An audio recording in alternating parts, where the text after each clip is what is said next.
Jesús empieza el verso 12 diciendo, en verdad os digo, el que cree en mí, ¿verdad?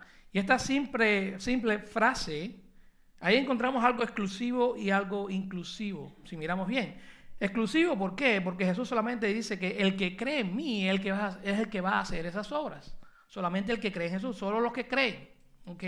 Así que solo los cristianos, solo aquellos que creen en Jesús, esto va específicamente para nosotros como iglesia, como el cuerpo de Cristo. No los ángeles, no el mundo, sino la iglesia.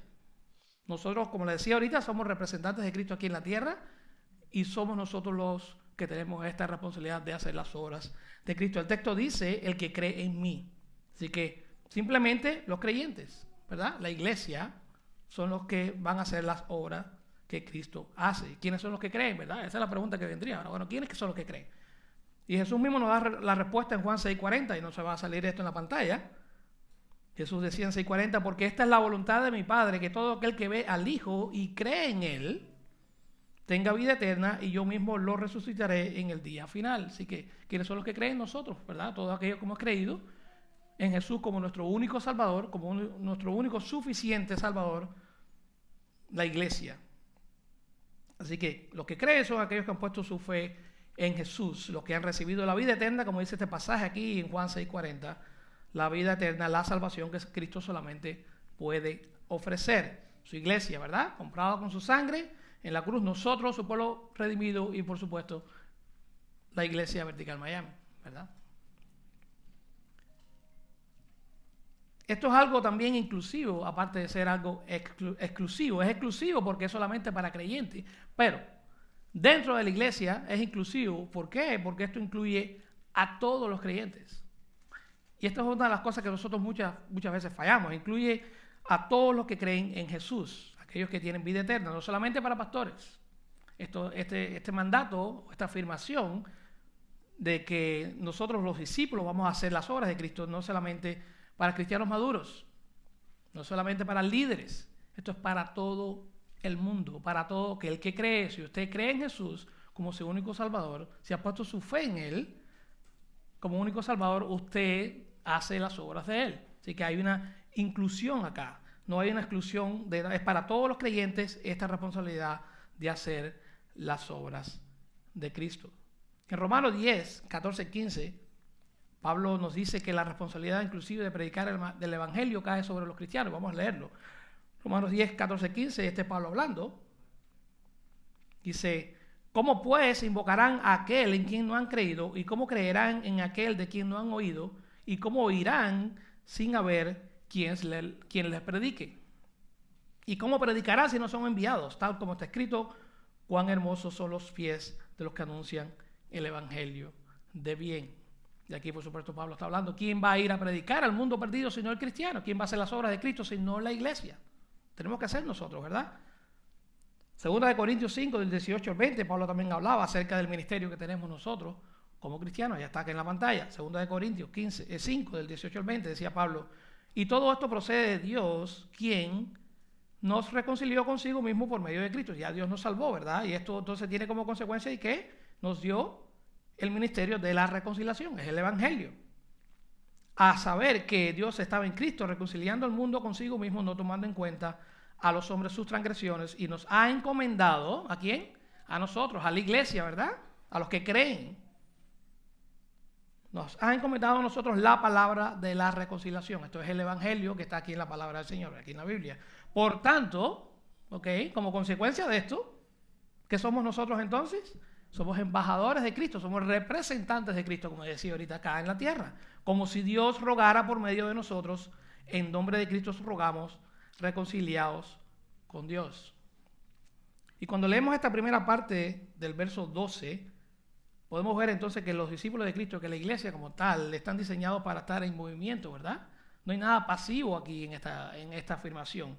Estamos diseñados para ser activos. El cristiano, esto es algo que acá en la iglesia nosotros siempre decimos, el cristiano trabaja para Cristo, el cristiano sirve a Cristo, el cristiano hace las obras de Cristo. Y es por eso que nosotros continuamente acá estamos tratando de lo que más nuestras posibilidades de darle una plataforma, un contexto a que todas las personas, a todos los cristianos que se hacen miembros oficiales de nuestra iglesia, en los cuales ustedes puedan servir, buscarle algo en que puedan hacer Es algo contradictorio ver un cristiano pasivo, es algo contradictorio ver un cristiano sin servir, calentando bancos, como decimos, ¿verdad? Es algo que no está en la mente del Señor. ¿Por qué? Porque los discípulos de Cristo, ¿qué hacen? Hacen sus obras. Simple como eso. Y para esto Dios ha dado dones al cuerpo de Cristo. Los dones no son para nosotros. Dice la palabra que los dones son ¿para qué? Para la bendición de nuestros hermanos, ¿verdad? Para servir a nuestros hermanos, no para nosotros mismos. Para que estos dones sean utilizados para hacer las obras de Cristo. Y esto es un patrón que estamos viendo continuamente acá. Y hacemos las obras de Cristo o de las obras de Jesús en nuestra simple vida diaria. Esto es algo que a veces nos complicamos un poco. Bueno, ¿cómo es que lo estamos haciendo? Si usted es cristiano, como fruto del cristiano funcional, como debe ser, va a hacer las obras de Cristo. Lo va a hacer, es el fruto que va a tener.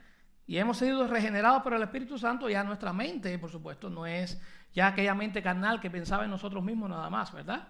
No aquella mente carnal que era para nuestros propios deseos, sino que ahora tenemos ¿qué cosa? La mente de Cristo, dice la palabra en cuanto a eso. Y, por supuesto, nuestro deseo ahora no es servir a nuestro antiguo amo el pecado, ¿verdad? Ya nuestro deseo es servir a Cristo y hacer sus obras. Y esto todo tiene como fruto que las obras que ahora hacemos no son las obras de la carne, sino son las obras ¿de quién? De Cristo. Y ven ustedes la lógica, ¿verdad?, detrás de todo este tipo de cosas. El que es cristiano hace las obras de Cristo, definitivamente. Y Cristo nos llama a hacer sus obras en todo tiempo. No debe haber un tiempo en el cual el cristiano esté interactuando o no esté interactuando con alguien en el cual de alguna forma u otra haga las obras de Cristo. Esto es algo interesante, porque a veces pensamos que si estamos sentados en algún lugar no estamos representando a Cristo. Y realmente sí, lo podemos hacer. Podemos mal representarlo inclusive con cualquier cosa. Y debemos estar siempre conscientes que donde quiera que estemos nosotros, somos embajadores de Cristo, somos representantes de Él, continuamente. El cristiano hace las obras de Cristo durante la semana en el contexto tanto de la familia, tanto en el contexto de la escuela, tanto en el contexto de las relaciones personales, tanto en el contexto como del trabajo, continuamente. No solamente lo hacemos acá el domingo, muchas veces tenemos este horror de que solamente los domingos es que hacemos las obras de Cristo, ¿verdad? Pensamos, y no es así.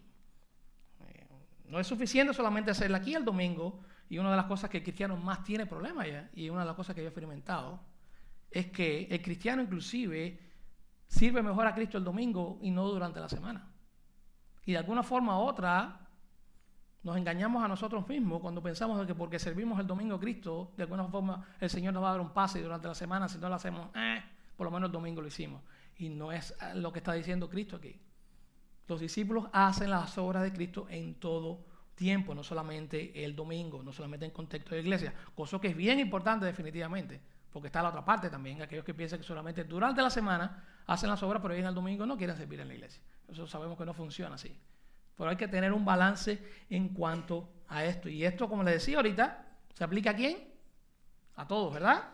Todos los cristianos, todos los líderes de la iglesia, no los cristianos maduros, no los pastores, a todos los cristianos. Si usted es un discípulo de Cristo, ¿qué va a suceder entonces? Usted va a hacer las obras de Cristo, es lo que dice aquí Jesús en este verso 12. Continúa diciendo que en el verso 12 Jesús entonces, este es nuestro segundo punto, dice que las obras que yo hago, Él las hará también y aún mayores que ésta hará. Y el segundo punto es, por supuesto, cuáles son estas obras. El primer punto era quién va a hacer las obras, los discípulos de Cristo, ¿verdad? Todo aquel que cree. Segundo punto, ¿quiénes son los que van? ¿Cuáles son este tipo de obras de las que estábamos hablando? Dice Cristo acá que estas son las obras que Él hace, el discípulo la va a hacer también. Y no solamente dice eso, sino también dice que aún mayores que las que Él hace. Vamos a estar mirando un poco qué significa como tal estas palabras de Jesús. Y esto para los discípulos, esta declaración era algo difícil de creer, definitivamente. Sabemos todo el problema que tenían los discípulos, inclusive el hermano Bernie hablaba acerca de esta declaración que habían hecho, ¿no? En cuanto decía, bueno, muéstranos al Padre. Jesús les decía, pero si me han visto a mí, han visto también al Padre. Y hay un problema de fe, hay un problema de creer. ¿Y por qué tú ves que entonces que Jesús está continuamente? Tienen que creer en mí. Si no creen en mí, tienen que creer entonces por las obras que yo hago. ¿Okay? Y aquí Jesús hace este énfasis en este versículo 12. Dice que en verdad os digo, y es por eso que Jesús lo hace, porque él sabía que era difícil para los discípulos quizás tener algún tipo de conciencia en lo que le estaba diciendo. En cuanto a esto, vemos que en el libro de los Hechos, más adelante ya, los apóstoles realizaron varios milagros así como hizo Jesús. ¿Okay? Esto es algo que está escrito en el libro de Hechos. Los apóstoles sanaron enfermos, echaron fuera demonios, resucitaron muertos igual que hizo Jesús. Y mirando esto de acá, es que en el Nuevo Testamento, antes que el Nuevo Testamento fuera escrito, la forma en que Dios validaba la predicación de los apóstoles, recuerde que la palabra no estaba escrita. Y estas personas iban al mundo y predicaban, y la forma que se validaba la palabra predicada era a través de estas señales y a través de estos milagros. Esto es algo que podemos ver en Hechos 2, por ejemplo, 2:22, dice, Pedro declara acerca de Jesús. Decía que Jesús, dice, varones israelitas, decía, escuchar estas palabras. Dice, Jesús, el Nazareno, varón confirmado por Dios entre vosotros con milagros, ¿verdad? Prodigios y señales que Dios hizo en medio vuestro a través de él, tal como vosotros mismos sabéis. Aquí Pablo dice, Pedro dice acá, el mismo ministerio de Jesús estuvo lleno de señales y milagros, los cuales que eran ¿para qué cosa?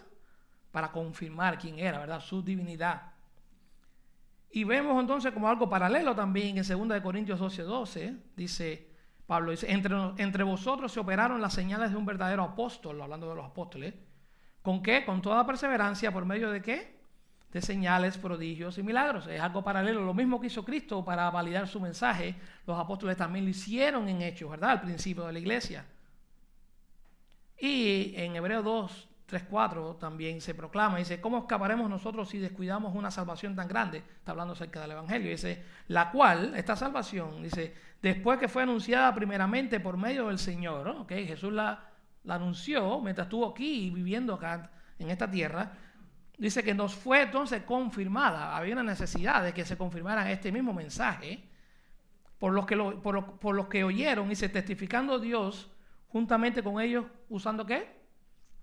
Tanto por señales, por prodigios y por diversos milagros y por dones del Espíritu Santo según su propia voluntad. Y vemos otro paralelo aquí, ¿verdad? Este uso de milagros, este uso de señales al principio de la formación de la iglesia, porque la necesidad que tenía, el propósito como tal, ¿era qué cosa? Era validar este mensaje. ¿Okay? Nosotros hoy ya tenemos esta Biblia completa, gracias al Señor. Tenemos ahora la verdad de Jesús, esa misma verdad que Jesús predicó, está registrada en la Escritura, está completada. Acá en la Escritura también tenemos los escritos de los apóstoles, en todas las cartas, ¿verdad? También los evangelios. Y Jesús y sus apóstoles, como está escrito en la Biblia, dice que son la piedra angular. ¿Okay? Son la piedra angular y es el fundamento de nuestra fe. Eso lo podemos encontrar en Efesios 2:20. En este sentido, ya los milagros, por supuesto, no son necesarios para validar el mensaje de salvación, porque está aquí, no hace falta, está completo. ¿Okay? El mensaje de Jesucristo y sus apóstoles ya han sido certificados y está detalladamente registrado en las Escrituras. Ahora, está la parte de la pregunta, ¿Dios hace milagros hoy o no? Por supuesto que Dios hace milagros hoy. No. Y no hay un milagro más grande que el de la salvación. Esto es algo que tomamos por sentado. Esto es algo que tomamos por sentado. Pero no debemos esperar entonces que sean tan dramáticos ni del tipo que vemos en los libros de Hechos. ¿Por qué? Fácil, lógico. No porque Dios no pueda hacerlo, Dios lo puede hacer, pero ¿por qué? Por el propósito por el cual esos fueron hechos, que ya está todo completado, sino que la palabra ya ha sido completada y no hace falta validar ese mensaje a través de esos señales. ¿Okay? El milagro más grande, como les decía ahorita, que debemos desear que suceda es la salvación de los perdidos. Y esto es algo que realmente a veces no se pide milagros dramáticos, quizás algún tipo de sanación, algo que pase. Sin embargo, el orar por los perdidos o el orar por salvación, eso es algo que muchas veces no toma la preeminencia en la iglesia que debe tener, ¿verdad? Y esto nos hace pensar, yo mirando en este tipo de obras, que pudieran compararse con las obras y milagros que Jesús hizo, ¿no? Dice Jesús acá, dice que aún mayores que estas hará. Entonces Jesús está diciendo, no solamente van a hacer mis obras, las que yo hice acá, y lo vemos que se pasó en el libro de Hechos a través de los apóstoles cuando estaba predicando el Evangelio, validando la palabra del Señor por primera vez, sino dice Jesús que aún mayores que estas hará. Entonces uno se pone a pensar, bueno, ¿qué tipo de obras va a hacer uno más grande que la que hizo Jesús? ¿Ok? Tenemos una lista larga, especialmente acá en el libro de Juan, ¿no? Jesús convirtió el agua en vino, sanó al hijo del oficial, sanó al hombre que había estado paralítico por 38 años, había alimentado a más de 5,000 personas con nada, por así decirlo, había caminado sobre el agua, había sanado al hombre ciego Y por supuesto, uno de los milagros más que estudiamos aquí, pasamos casi 3 semanas estudiando, fue la resurrección de Lázaro, ¿verdad? Es un milagro que cómo uno va a superar este tipo de milagros. Así que nadie podía hacer estas obras más grandes que esta en cuanto a, ahora, esta es la palabra clave, a calidad. Okay, en cuanto a demostración del poder de Dios, en cuanto a la demostración de que Jesús era Dios. Pero, como dice el hermano Roger, que todo el mundo diga pero, estoy aprendiendo, mi hermano. Pero Jesús no solo menciona que los discípulos harían sus obras, sino también que harían obras más grandes que las que él hizo, ¿verdad? Dice el versículo 2, dice, las obras que yo hago, él las hará también. Y después dice, aún mayores que estas obras las hará. Y esto es una afirmación que, tomando en cuenta las obras que Jesús hizo, que las acabamos de listar, esto yo creo que debemos tomar un poco de tiempo en analizar, ¿no? Y aquí Jesús, en el sentido que Jesús está hablando acá, no es que las obras que se van a hacer, que mucha gente lo toma de esa forma, solamente es que las obras que se van a hacer no es que van a ser más grandes en cuanto a calidad, como les decía ahorita, o en cuanto a demostración de poder, o en cuanto a demostración de la divinidad de Jesús, sino que van a ser más grandes en cuanto a extensión, en cuanto a alcance. ¿Okay? Y cualquiera que sean las obras específicas que Jesús tiene en mente, lo que la define es que estas obras van a apuntar a Él. ¿Okay? Esto es bien importante. Y las obras que el discípulo de Cristo hace, primordialmente apunta al Salvador. ¿Por qué? Porque nosotros somos embajadores de Cristo acá en la tierra, somos sus representantes. Lo que usted hace tiene que apuntar lo que Él es como tal. ¿Okay? Deben ser un testimonio realmente a Jesús. Debe ayudar a las personas a creer en Él. Aquí Juan habla acerca de esto en el versículo 11, más atrás. Dice, creed que yo estoy en el Padre y el Padre en mí. Y si no, creed ¿por qué? Por las obras mismas. Así que si usted no cree en el Padre, por lo que yo lo estoy diciendo, mira mis obras y mira bien a quién está apuntando esas obras. Y eso debe pasar con todos nosotros. Y esa es la pregunta que tenemos que hacer. Bueno, nuestras obras, lo que hacemos acá en nuestra vida, en nuestro caminar, nuestro testimonio diario, ¿a qué apunta? ¿Apunta al Salvador o no? En todo, lo más mínimo. En lo más mínimo. Y el mismo Juan nos dice el propósito de las obras de Jesús, ¿verdad? Acá en este evangelio. ¿Cuál es el propósito de que se escribió el evangelio de Juan? Y no va a aparecer en pantalla, pero se lo voy a recordar. Esto es algo que hemos estado mirando muchas veces aquí. Juan 20, del 30 al 31, decía, y muchas otras señales, obras, hizo también Jesús en presencia de sus discípulos, que no están escritas en este libro, siguen mucho más. Dice, pero estas se han escrito, es decir, que estas crónicas que se han hecho de estas obras, de estas señales, se han escrito ¿para qué? Para que creáis que Jesús es el Cristo, el Hijo de Dios, y que para al creer tengáis ¿qué cosa? Vida en su nombre. ¿Okay? Ese es el propósito. ¿A quién apunta las obras estas que van a ser más grandes en extensión? Y eso es lo que hacen sus obras. Eso es todo lo que hacen. Lo que está diciendo él es que lo que hacen todas las obras en el creyente es que el que cree en mí, las obras que yo hago, él las hará también, definitivamente. Obras que guíen a las personas a la fe, como decía ahorita. Obras que guíen a las personas al evangelio. Las obras que nosotros hacemos en nuestro testimonio, nuestras vidas deben ser, por supuesto, obras que tengan frutos del poder transformador del evangelio. Y eso va, por supuesto, ya con nuestra vida diaria. Todo está conectado. ¿Okay? Así que lo que nosotros somos en Cristo debe ser reflejado en ¿qué cosa? En las obras que nosotros vamos a hacer diarias, que son las obras que Él dice que nosotros vamos a hacer. ¿Okay?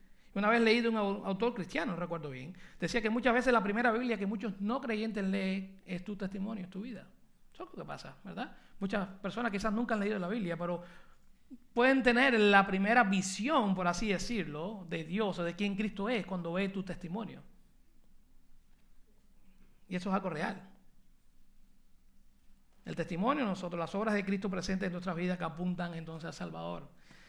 Y Jesús aquí se refiere a la proclamación del Evangelio, por supuesto, por todo el mundo. Este milagro espiritual que estábamos llamando ahorita, tan importante que pocas veces se ora por él, el milagro espiritual de salvación que iba a extenderse a toda tierra, a toda tribu y a toda nación. Es por eso que entonces las obras de Jesús que vamos a hacer nosotros van a ser más grandes, porque van a ser más grandes ¿en qué cosa? En extensión. ¿Okay? Y Jesús le estaba diciendo, le estaba haciéndole ver la diferencia entre las obras que él había hecho y en las obras que nosotros ahora también vamos a hacer ahora, pero él, por supuesto, a través de nosotros. ¿Okay? Jesús iba a ir a la cruz, Jesús iba a resucitar de los muertos y Jesús iba a ser exaltado a la diestra del Padre como Dios y Señor, y todo esto iba a redundar de que entonces, por supuesto, ese poder de Él iba a estar en nuestras vidas, iba a ser usado para que el Evangelio fuera esparcido, fuera predicado hasta los fines de la tierra, algo que está sucediendo en el día de hoy. Y si miramos el ministerio de Jesús, Jesús nunca predicó fuera de Palestina. Vemos realmente su ministerio bien pequeño, el área donde él se movió, pero los discípulos, ¿qué iban a hacer? Se iban a esparcir, por supuesto, este evangelio a todo el mundo. Aquí, ese es el papel de los discípulos. Jesús en su ministerio aquí en la tierra tuvo un alcance bien limitado, inclusive a los gentiles. Son pocos gentiles que tú ves que Jesús tiene un tipo de interacción, casi siempre era con los judíos, casi siempre era con los fariseos. Gentiles fuera del pueblo de Israel, Jesús tuvo muy poco. Quizás la mujer samaritana es uno de los pocos ejemplos que podemos ver, pero mayormente fue al pueblo de Israel, ¿verdad? Ahora vemos el caso de Pedro y de Pablo, discípulos de Jesús, ¿verdad? También lo que iban a hacer era alcanzar al mundo gentil. E iban a ser usados entonces para que fueran más allá de Jerusalén, y este número de creyentes en Cristo que iba a pasar iba a aumentar día tras día. Esto lo vemos en todas las cartas, el libro de Hechos, etcétera. Algo que sucedió. Y la iglesia, por supuesto, iba a crecer una y otra vez por el poder del evangelio de salvación. Y ahora siendo predicados por aquellos que ya habían sido instruidos por Jesús. Así que este grupo de discípulos que quedó después del remanente, después del evangelio, después del ministerio de Jesús aquí en la tierra, se iban a encargar entonces que ese fuego del evangelio fuera encendido continuamente hasta los fines de la tierra, ¿verdad? Y esto es lo que está sucediendo en el día de hoy. Amén. Gracias al Señor por eso. Esto lo vemos, por supuesto, a través de tantos medios. Y hace 10 años atrás era diferente, pero ahora es mucho más. ¿Okay? Vemos el internet, vemos los libros, vemos la televisión, vemos la radio, conferencias como las que fuimos ayer, etc. Así que la Iglesia de Cristo sigue haciendo las obras de Cristo más grandes en cuanto a extensión, ¿verdad?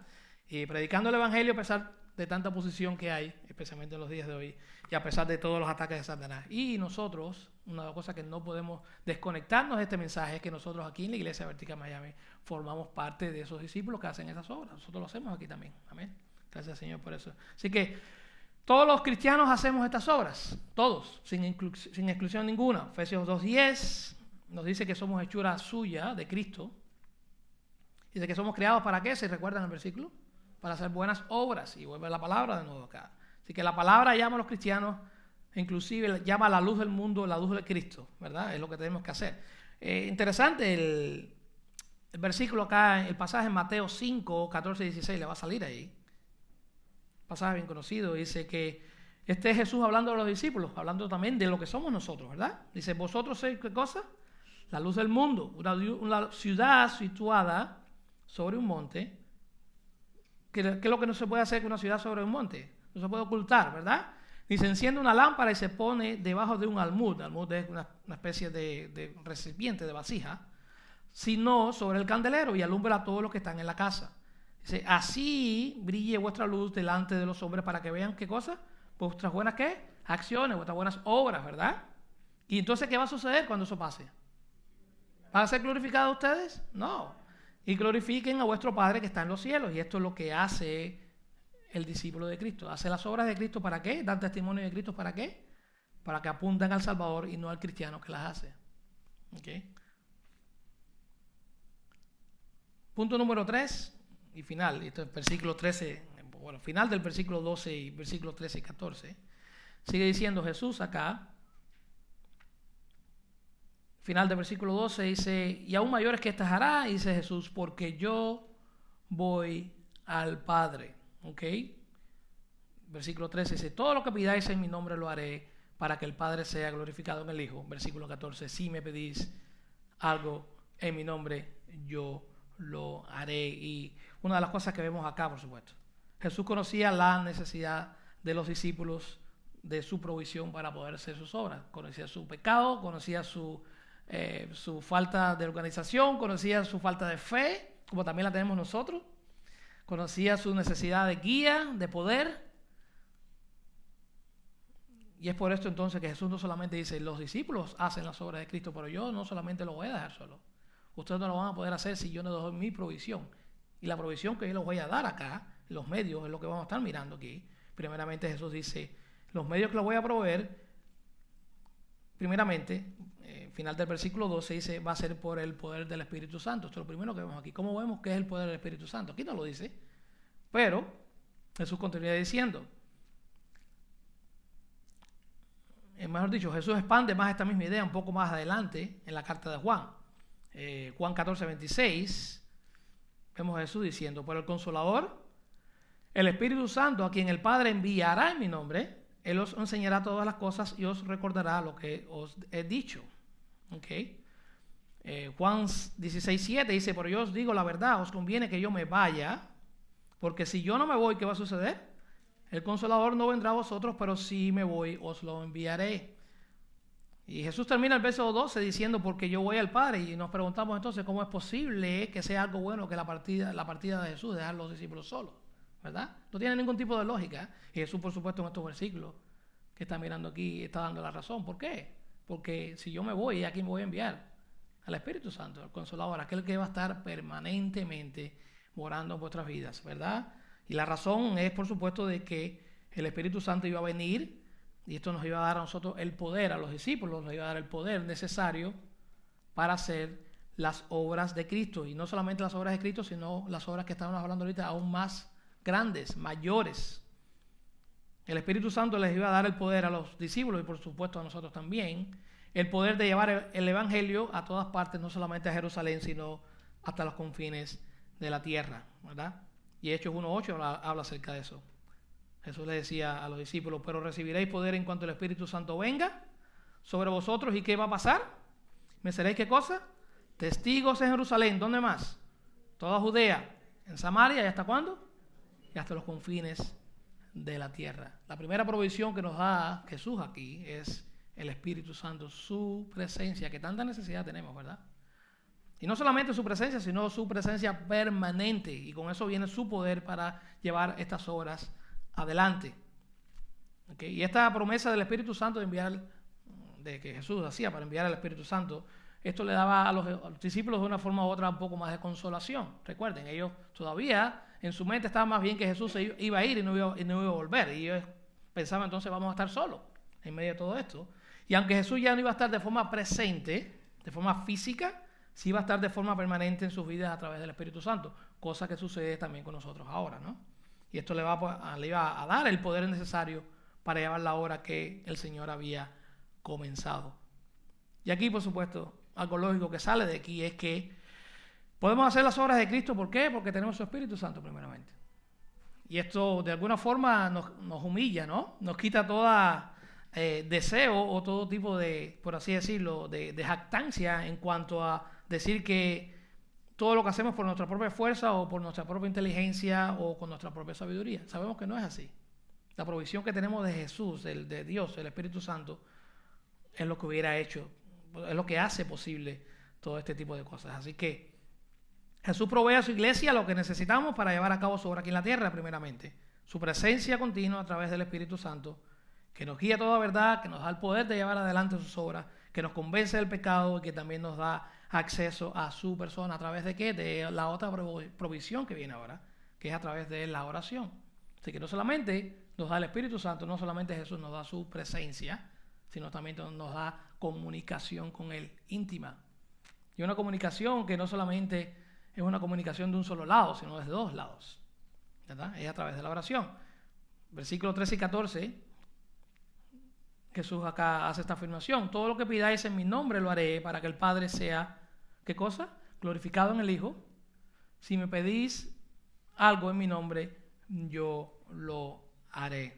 Así que, segunda provisión que podemos tener aparte del Espíritu Santo es la oración. Y mirando estos versículos, definitivamente aquellos que conocen, ¿no? Que quizás han venido a algún tipo de congregación o algún tipo de iglesia en el cual han tenido algún tipo de interpretación de estos versículos. Sabemos que hay un sistema teológico definitivamente errado, incorrecto acerca de estos versículos. Wow, eso es algo que todos aquí, yo creo, la mayoría hemos experimentado. Les decía ahorita, estos versículos son uno de los versículos más mal interpretados de toda la Biblia. Definitivamente ha sido interpretado para cubrir cualquier cosa que uno desearía sin límite ninguno. Es un cheque en blanco. Aquí está, aquí lo dice la palabra. Y sin embargo, orar aquí en el nombre de Jesús, como dice aquí, los versículos tienen un significado un poco más profundo y un poco más serio. No solamente un cheque en blanco. Y este mismo versículo establece dos límites concretos, dos cosas en las cuales Jesús va a responder nuestras oraciones en el nombre de Jesús y para que el Padre sea glorificado, ¿verdad? ¿Y qué significa esto como tal? ¿Qué está diciendo Jesús aquí? No está diciendo, piden lo que quieran, yo se lo voy a dar. Esto no es un cheque en blanco, esto no es una palabra mágica que ustedes dicen al final de la oración, yo se lo voy a dar. No. Jesús mismo está hablando acerca de las obras que los discípulos van a hacer de Él. Y significa hacer simplemente peticiones de acuerdo con la voluntad de Dios y con los propósitos de su reino. ¿Okay? Como decía ahorita, las obras de los discípulos, las obras de Cristo que los discípulos hacen, ¿a quién deben apuntar? A Cristo, ¿verdad? Así que todo lo que Cristo nos va a dar a nosotros, nos va a proveer para que esas obras sean hechas. ¿Para quién tiene que apuntar? ¿Para nosotros? Para que sus obras sean hechas y por esto entonces Dios sea glorificado. Vimos el pasaje de Mateo 5 ahorita, ¿ok? Mateo 6:10, la famosa oración que todos conocemos del Padre Nuestro. ¿Con qué empieza diciendo? Dice, venga tu reino. Entonces sigue diciendo Jesús, hágase nuestra voluntad. No, hágase ¿qué? Tu voluntad. Estaba haciendo la oración al Padre, así en la tierra como en el cielo. Y pedir en el nombre de Jesús, como le decía, eso no quiere decir que se agreguen palabras en el nombre de Jesús al final de cada oración. Y eso va a hacer que Dios nos va a responder nuestra oración. No es una fórmula mágica que obliga a Dios a responder nuestras peticiones egoístas, que tanto tenemos, ¿verdad? Tenemos muchas peticiones egoístas, definitivamente. Y miren acá, esto es una declaración hecha por Dios mismo. Jesús mismo está diciendo que es Dios. Dice, lo que pidan qué cosas en mi nombre, yo lo haré. La pregunta sería, bueno, ¿acaso no siempre recibimos y pedimos algo de Dios? Claro que sí, ¿verdad? Todos tenemos peticiones. Y está esta pregunta que me puedes decir, bueno, pastor, yo le he pedido a Dios no sé ni cuántas cosas que no me ha dado. Entonces no entiendo qué está diciendo Jesús aquí, que todo lo que yo lo pido en su nombre me lo va a hacer concedido. Sin embargo, ¿cuántas cosas? Yo tengo una lista enorme que a mí Jesús no me ha dado. Y una de las cosas que te quiero decir es que muchas veces lo mejor que nos puede pasar es que Dios no haga nuestra voluntad. Eso lo sabemos.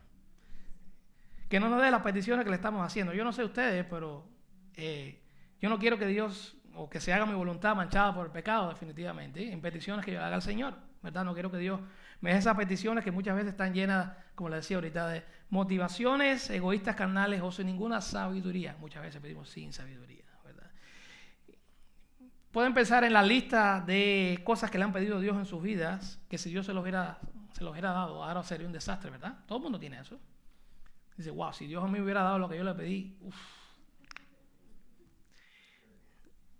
Y el Señor ha tenido misericordia de nosotros, ¿verdad? Y hay tantas formas en las que podemos aplicar esa verdad a nuestras vidas, pero si hay alguna aplicación que podemos usar que resuma todas estas aplicaciones de no pedir según nuestra voluntad, y la realidad es que no siempre Dios nos da lo que pedimos según nuestra voluntad, definitivamente, ¿ok? Pero podemos estar seguros que lo que recibimos de su parte, según su voluntad, es lo mejor para nosotros. Y esa es la confianza que tenemos delante del Señor, ¿verdad? Debemos desear la voluntad del Señor en nuestras vidas, que es todo lo bueno, lo aceptable, perfecto, y eso va incluido en nuestras oraciones. ¿Usted quiere eso? Incluye en las oraciones también. ¿Okay? Así que piensen en esto. Vemos una declaración hecha por Dios mismo. Lo que yo pida, lo que pidan en mi nombre, yo lo haré, pero ¿según qué? Según su voluntad. Pudieron decir aquí que esta expresión acá en versículo 13, todo lo que pidáis en mi nombre, significa como qué? Pedir entonces como Cristo mismo pediría, ¿verdad? Él siempre pedía por cosas que glorificaran al Padre, cosas que lo dice aquí en versículo también 13. Pedía cosas que adelantarían el reino de Dios, ¿verdad? Y por eso que las obras que nosotros hacemos deben apuntar ¿a qué? Deben apuntar a Cristo, adelante el reino de Dios, ¿verdad? El pedir en el nombre de Él, como decía yo ahorita, no es una fórmula mágica. Debemos quitárnoslos eso de la cabeza, que garantice o que obligue la mano de Dios a dar nuestras peticiones. Así que el pedir por cosas mundanas, triviales, egoístas, y adelantar nuestros intereses, todos tenemos algo como eso, no tienen que ver nada con el adelanto del reino, no cabe dentro de los límites establecidos. Y una de las cosas que debemos orar al Señor es que el Señor nos dé oraciones en las cuales nosotros pedamos según su voluntad. Hay que tener sabiduría en cuanto a eso. ¿Usted quiere saber cómo va a pedir usted según la voluntad del Señor? Lea la palabra. Aquí está la voluntad del Señor. Y no pedimos según la voluntad del Señor porque definitivamente no tenemos la palabra en nuestras mentes y en nuestros corazones, ¿verdad? Una de las cosas también en cuanto a pedir, y va a evitar esto, es que debemos reconocer la pobreza espiritual, la falta de autosuficiencia que tenemos y la falta de merecimiento de lo que nosotros estamos pidiendo, ¿verdad? Y esto es lo que se llama no pedir en nuestros propios méritos, sino en los méritos ¿de quién? En los méritos de Jesús. Cuando hacemos eso, en el nombre de Él, estamos diciendo, no es mi nombre, no es lo que yo merezco realmente. Yo estoy pidiendo en su nombre porque por lo que Él es Dios, es nuestro Salvador, ¿verdad? Y eso es por eso que yo estoy pidiendo en sus méritos, no en los de nosotros. Si lo hacemos al revés, las oraciones de nosotros no son oraciones, ¿qué son? Son demandas, ¿verdad? Son demandas. Demandamos al Señor. Y nuestra confianza en que Dios escucha nuestras oraciones y responde nuestras peticiones está en qué cosa, en que pedamos según su ¿qué? Su voluntad. Primera de Juan 5, 14, 15, este es un versículo bien conocido, se usa en cuanto a esto también, y dice que esta es la confianza que tenemos. ¿Cuál es la confianza que tenemos delante de Él? ¿Cuál es la confianza? Que si pedimos qué cosa, cualquier cosa, ¿verdad? Cualquier cosa, todo está bien ahora, pero ahora viene la cláusula condicional. Cualquier cosa, ¿cómo? Conforme a su voluntad, ¿qué va a suceder entonces? Él nos oye, ¿verdad? ¿No es la confianza que tenemos? Sí, pero conforme a su voluntad. Y si sabemos que Él nos oye en cualquier cosa que pidamos, ¿qué va a suceder? Sabemos entonces también que ¿qué? Que tenemos las peticiones que le hemos hecho. Así que nuestra fe en nuestras oraciones a Dios está basada en la confianza de que su respuesta es según su voluntad y su voluntad es la mejor, no la nuestra, ¿verdad? Esto es algo que tenemos que tener en cuenta. Cuando pedimos en el nombre del Señor, es de acuerdo a sus propósitos, a su persona, a su naturaleza, como decía ahorita, a las obras que Él está haciendo ahora en el mundo para su gloria. Y una de las cosas que Dios ha establecido es que es las oraciones de su pueblo como un medio para cumplir sus propósitos, ¿verdad? Para llevar a cabo sus obras. Nosotros llevamos a cabo las obras de Cristo por la oración. Dios usa este tipo de cosas, usa la oración. Y lo vemos ¿dónde? En el Gran Mandamiento, ¿verdad?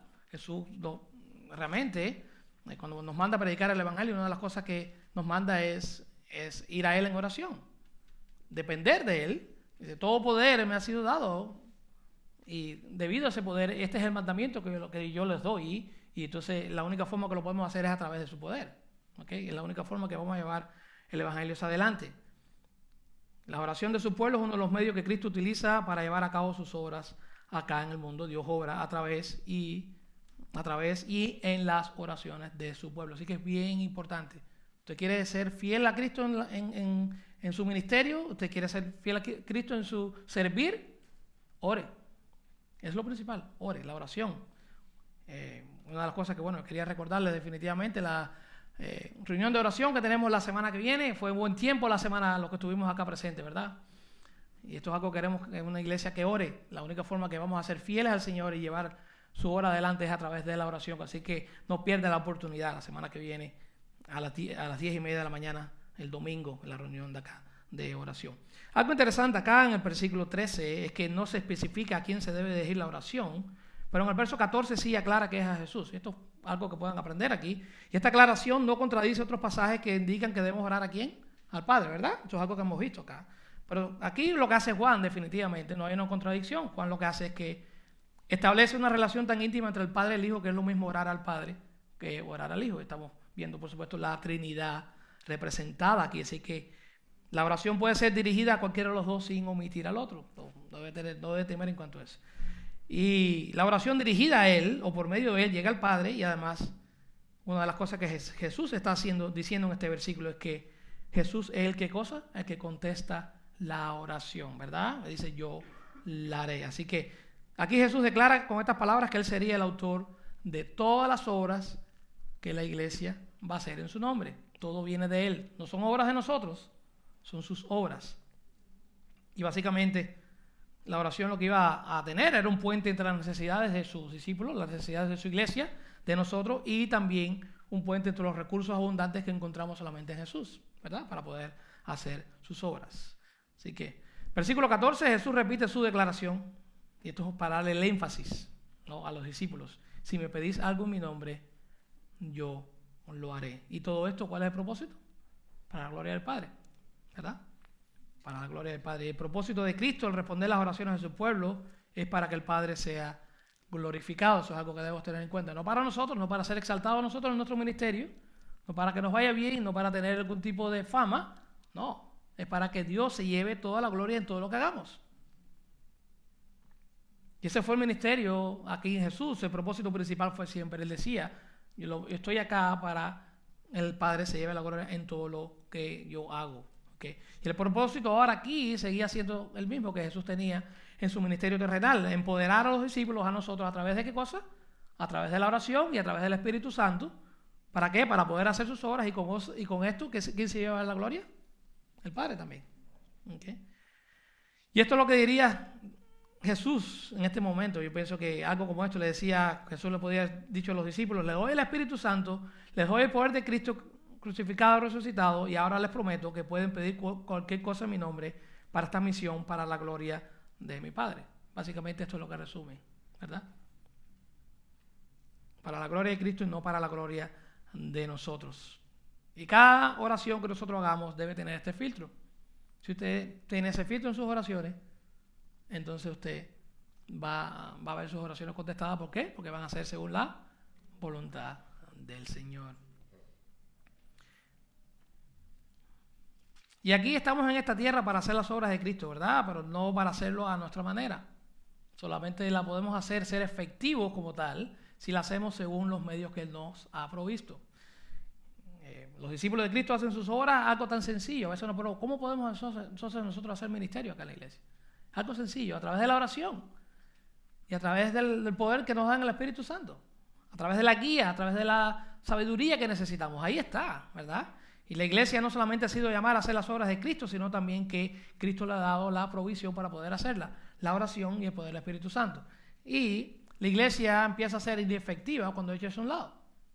Empieza a ser inefectiva cuando deja orar, cuando empieza a hacer su ministerio según su propia fuerza, según sus propias ideas, según planes humanos.